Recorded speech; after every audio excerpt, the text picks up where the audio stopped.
Traditionally, when you think of printing, you think of printing out something on a piece of paper using ink. Well, 3D printing is actually printing out a physical object. You have a digital image that you can create using different animation modeling softwares. You connect this image with your 3D printer, and it actually takes that, analyzes it, and it prints it out in physical form, layer by layer. If you think about traditional printing, you have syringes with ink. With 3D printing, you can have syringes filled with all different types of liquid consistencies. So this could be plastic, this could be rubber. Some more advanced ones are using metals. Manufacturers have been using 3D printing for decades, and you can print out car parts. Aerospace industry uses this, but also more and more you can print out really creative things. Doctors are printing out prosthetic limbs. You can now print out organs. We spoke to a fashion designer who was able to actually 3D print sunglasses that he put on his models for fashion weeks. It used to be that the average person couldn't own one because 3D printers were really, really expensive. We're talking like $500,000. But now a couple different companies came and they said, you know what, we want to make this so average people could have this. You can probably get one for about $1,000. So let's say I had a jacket and I lost my button. Instead of going and trying to go to a store and find a new button, I could actually download the blueprint, connect it with my 3D printer, and I could print out a new button. The people at the forefront of this movement, they say they want this to be as common in people's homes as the toaster oven. So you can only imagine that 5-10 years down the road, a lot of folks are going to have 3D printers in their homes.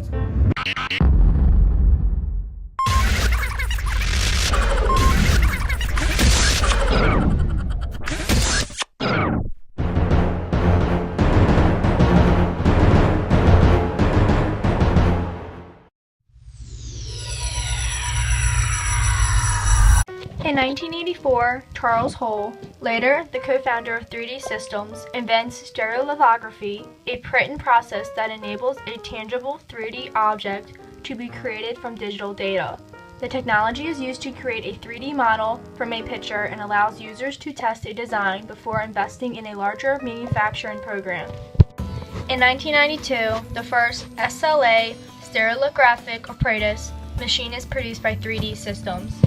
SLA is a highly accurate additive manufacturing process and may also be referred to as rapid prototyping or 3D printing. Models created with this technology are typically used as concept models for form and fit studies or as master patterns for molding techniques. In 1999, the first lab-grown organ is implanted in humans when young patients undergo urinary bladder augmentation using a 3D synthetic scaffold coated with their own cells in them. Because they are made with a patient's own cells, there is little to no risk of rejection. In 2002, scientists engineer a miniature functional kidney that is able to filter blood and produce diluted urine in an animal. The development led to research that aims to print organs and tissues using 3D printing technology. In 2005, Dr. Adrian Bauer founds RepRap. RepRap project is a project to make a three-dimensional printer, that is to say a device that you plug into the USB port of your computer and it prints out solid three-dimensional objects. It's to make that device and to make it both open source and self-replicating. So it's a 3D printer that can print out a significant fraction of its own parts, though not all of them. And it's open source, so if you've got a RepRap printer, you just download the design off the web for free and you can print another copy of it and give that to your friend. The parts that it doesn't print for itself are all designed so that they're universally available everywhere in the world for very low cost. In 2006, the first SLS selective laser sintering machine becomes viable. This type of machine uses a laser to fuse materials into 3D products. This breakthrough opens the doors to mass customization and on-demand manufacturing of industrial parts.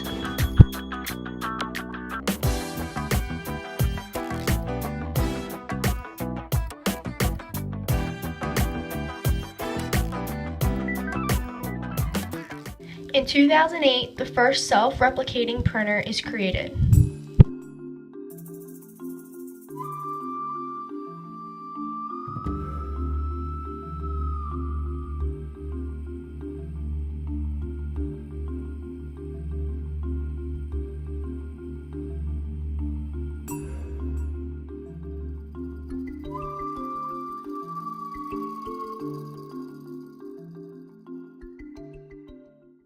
Also in 2008, the first person walks on a 3D prosthetic leg.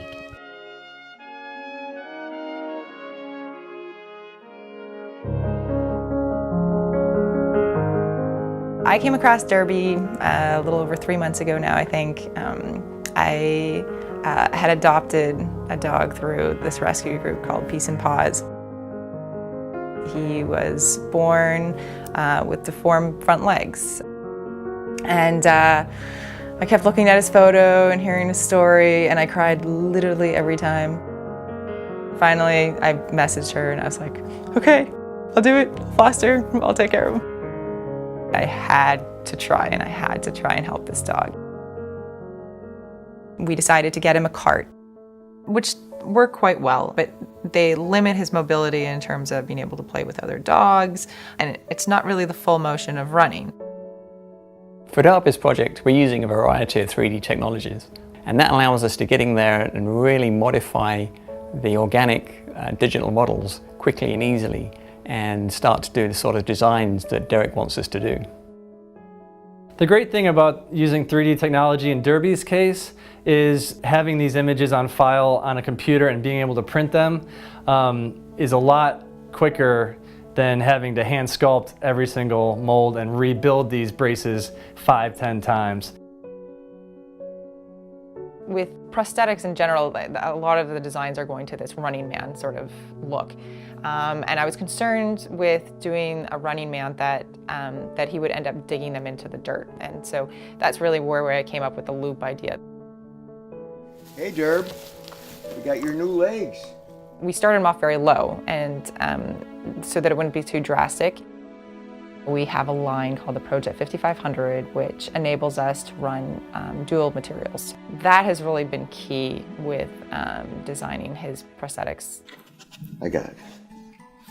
I don't become impressed very quickly, but when I saw him sprinting like that, it was amazing. It just, I couldn't believe it. The first time he was put on them and he took off running, he was just so happy. I was absolutely amazed at how well he did. He runs with Sherry and myself every day, at least 2 to 3 miles. He runs faster than both of us. He never really tires out. He's just so happy to do that. This is what 3D printing is all about. To be able to help anybody, dog, person, whoever, to have a better life is just, there's no better thing to be involved in.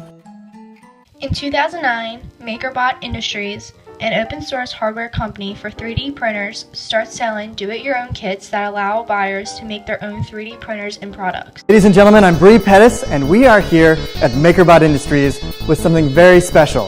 Are you ready? This is the MakerBot Replicator, the next generation MakerBot. Brand new, very exciting, very beautiful. Let me show you around. The first thing you're going to notice about the MakerBot Replicator is that you can make big things. I just printed off the world, and there isn't anything bigger in the world than the world, so that's pretty big. The build area is about the same size as a loaf of bread, about 9 by 6 by 6 inches. Before, when you wanted to make something for your sweetheart, you had to settle for making something this size. Well, now you can increase the volume. You can pump up the volume and make something this size and really bring on the love. The MakerBot Replicator comes in both single and dual extrusion models. You can go ahead and get the dual extrusion model if you think you're going to go ahead and make things with more than one color, or you want to experiment with multiple materials. These are dual MakerBot Mark 8 extruders, the cutting edge of extrusion technology. The MakerBot Replicator comes with a built-in interface. You can touch the buttons and make all sorts of things happen. The MakerBot Replicator will come to you, assembled, put together by our skilled technicians here in Brooklyn. You'll be making things in no time. We're really proud of this machine. We've worked really hard and put a lot of time, energy, engineering, and love into bringing this machine to you. When you get it, you'll find that it's easy to use, it's fun, you can make almost anything you want, and magic will happen. Order yours today at 1-800-MakerBot.com. Also in 2009, bioprint innovator Organavo, relying on Dr. Gabo Forgat's technology, uses a 3D bioprinter to print the first blood vessel. The first of its kind has been invented by a biotech company in the Sichuan provincial capital, Chengdu. The breakthrough, scientists say, is to realize the regeneration of blood vessels. Its bioink box transports nutrients and stem cells for the tubes. It contains stem cells with the environment we create for them, so the cells could split up into the ones we need. We print multiple layers of cells. Each layer has different cells that we can control. In 2011, world's first 3D printed robotic aircraft is invented. My name's Dan Campbell. I'm an aerospace research engineer at Aurora Flight Sciences, and this is the world's first 3D printed jet-powered aircraft.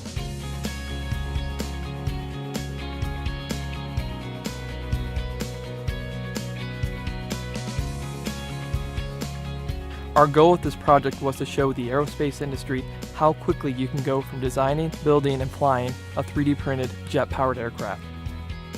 Also, in 2011, the world's first 3D printed car is invented.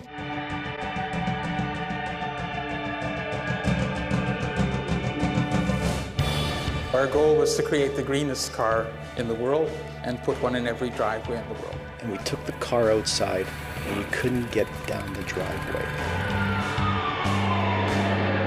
I think a lot of guys are being modest here and underestimating the capabilities of what this vehicle will do. Well, someone is going to make a car like this because the world just has to start using less energy. Oh my word, that is amazing. Lastly, in 2011, 3D printing in gold and silver is established. According to phys.org, desktop 3D printers can spew a considerable amount of potentially harmful ultrafine particles, also known as UFPs, into the air when used. These emission rates are said to be similar to cooking on a gas or electric stove and smoking a cigarette indoors. 3D printers are considered energy hogs. When melting plastic with heat or lasers, 3D printers consume about 50 to 100 times more electrical energy than injection molding to make an item of the same weight. Of course, you can easily print out a fork or spoon for your MakerBot and use it. But many 3D printers have spaces where bacteria can easily grow if they aren't cleaned properly. One of the biggest environmental movements in recent history has been to reduce reliance on plastics, from grocery bags to water bottles to household objects that can be made from recycled materials instead. Almost all 3D printers rely on plastic.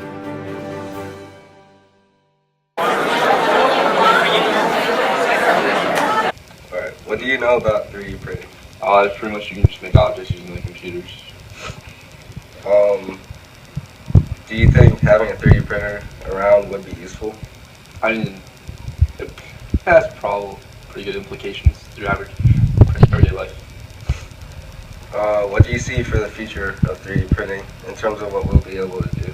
Talking about like medical field, you may be able to make organs and stuff like that, which would be pretty damn useful. I mean, that's it. What do you know about 3D printing? I know that it recently became a big thing, and it's pretty relatively accessible to and affordable to a lot of people because it's not that expensive. Maybe like $1,000 or something like that. Have you ever seen a 3D printed object in person?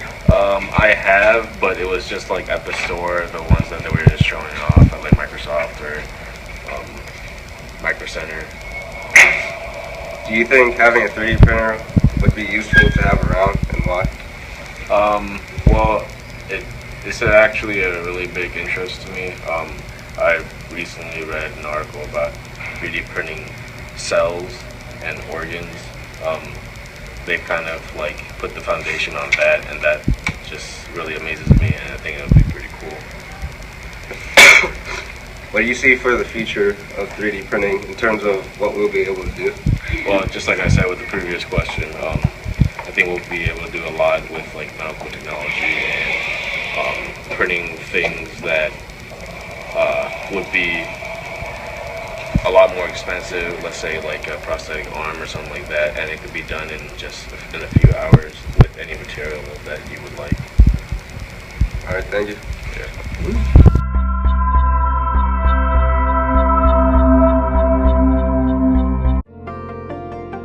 When we first launched the 3Doodler, we asked the world to imagine a pen that could literally draw in the air. 2 years on, we've made the world's first 3D printing pen even better, with a new and improved version that's slimmer, lighter, quieter, and even easier to use. The 3Doodler heats, then rapidly cools plastic, allowing instant 3D creation. And with no software or computers, the possibilities are limited only by your imagination. We've shipped over 130,000 first-generation 3Doodlers, and our community has used them to create amazing things, from jewelry to RC planes, fully 3Doodled dresses, architectural models, and even writing Braille. It was because of the support of this Kickstarter community that we were able to make the 3Doodler dream a reality. To say thank you, we've decided to bring 3Doodler 2.0 to you first. Completely redesigned from top to bottom and housed in a sleek aluminum casing, the new 3Doodler is the result of over 2 years of research and development, all aimed at giving you the best 3Doodling experience possible. The new 3Doodler is also packed with loads of enhancements, making it smoother, sleeker, and easier to use than ever before.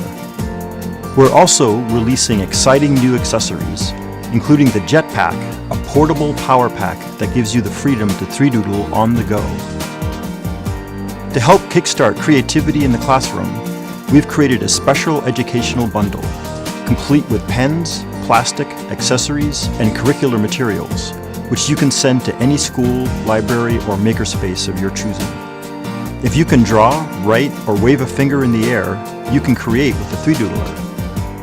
Our community website has hundreds of projects and stencils that you can download for free, and it's filled with how-to videos and images of inspiring creations from around the world.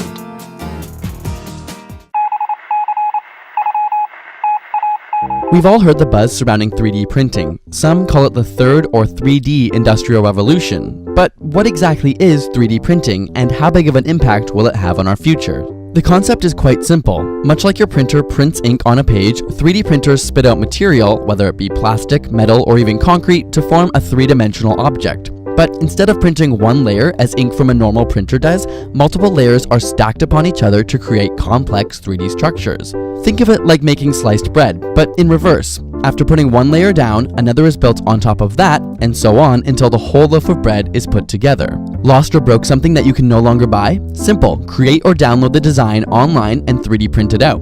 Have a specific or personal holiday present idea and can't find it?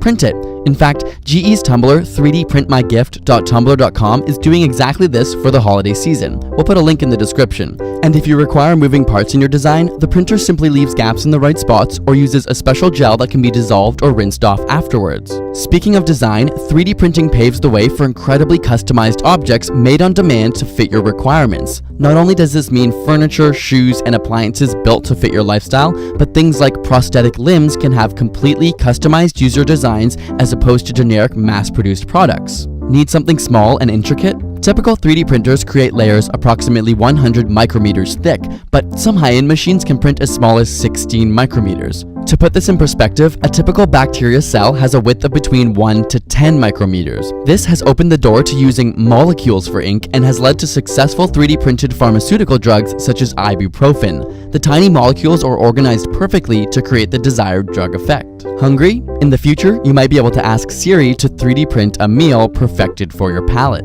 But perhaps the most significant application is creating 3D structures out of living cells, or bio-ink. Instead of using plastic or metal, imagine 3D printing tissue to replace damaged skin or to reproduce entire organs from scratch. Instead of needing an organ donor, you just print one based off of your genetics. Amazingly, this technology is already being developed. For burns or scrapes, a scanner is used on a patient's wound and a personalized skin map is created. After this, the printer lays down cells one layer at a time until the area is covered. Organs are much more complex due to their large size, vascular networks, and interactions with the body. A scanner takes X-ray images of, say, a patient's kidney as cross-sections with incredibly intricate detail. And just like any other object, these organs are reproduced layer by layer, specifically designed for each individual. Though these are years away from being functional, it will certainly have a huge impact on the medical community. So while it may be a while before you end up with a 3D printer in your home, you can be sure that by the time it happens, the world will be a different place.